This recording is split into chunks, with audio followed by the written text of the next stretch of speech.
Kahirapan. Yan ang suliraning kinakaharap ng bansang Pilipinas. Isang suliraning dekada-dekada ng problema ng ating bansa. Problemang pumipigil sa ating lipunan na maabot ang rurok ng kaunlaran.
Ano pong hanap buhay niyo? Anong hanap buhay niyo tayo? Wala, yung social pension lang na 500 buwan-buwan. Pension niyo lang po. Buwan-buwan.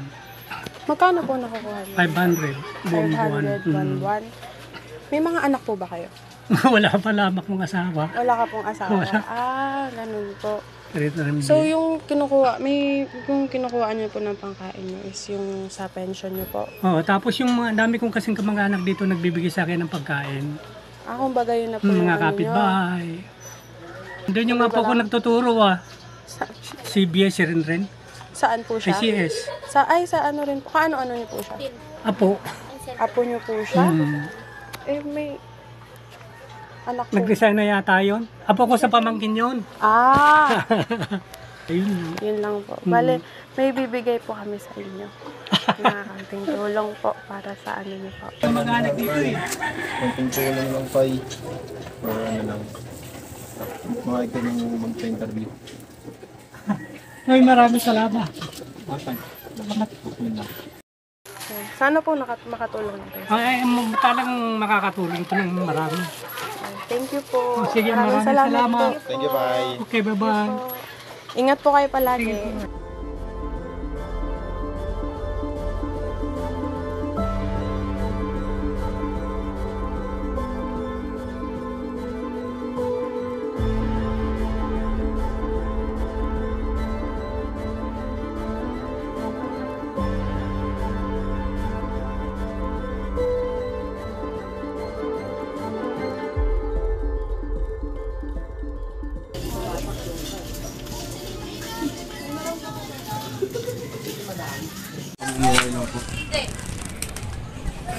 Saan po kain natin na? Pwede pong ano na doon po namin ka-interview.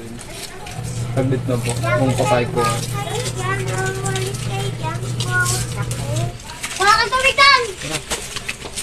Papay ko ay nanay.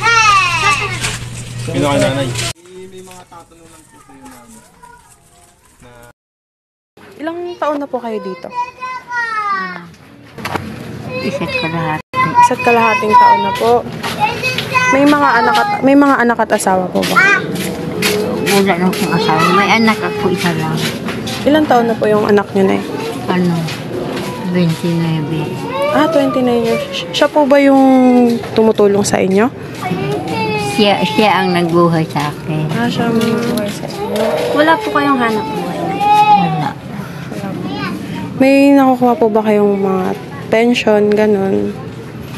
Mayroon ako sa senior. Sa senior. Magkano po yung nakukuha nyo doon?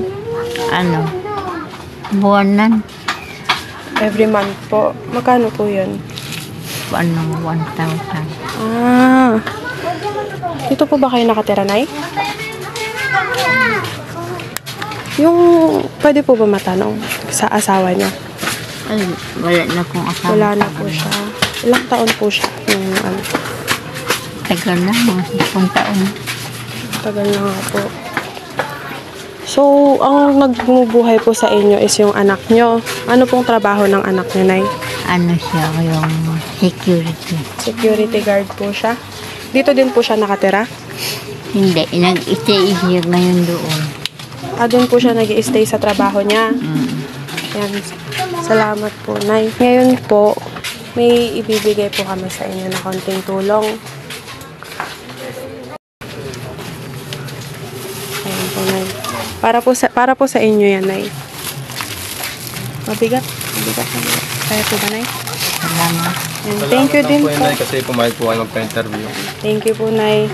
Salamat. Salamat po. Salamat po sa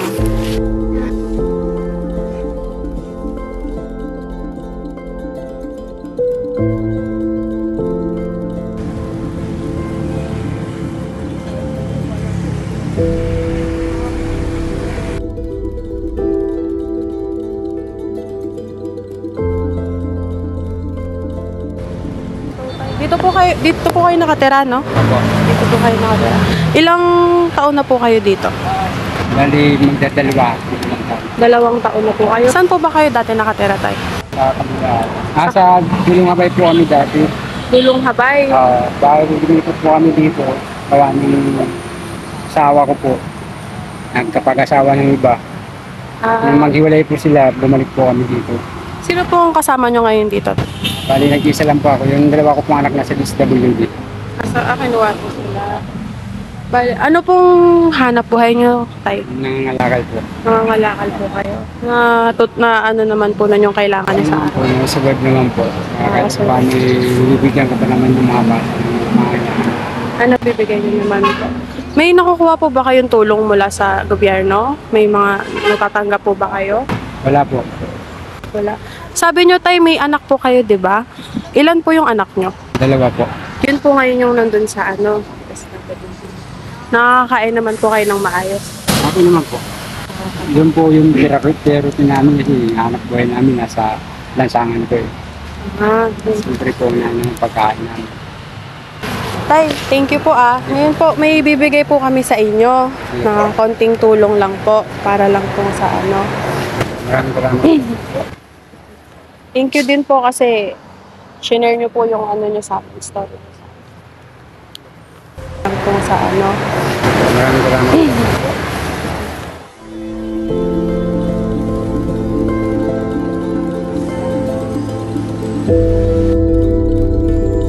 Ang pagtulong sa kapwa ay nakakagaan ng loob, gaya na lamang ng mga taong mahihirap na ito.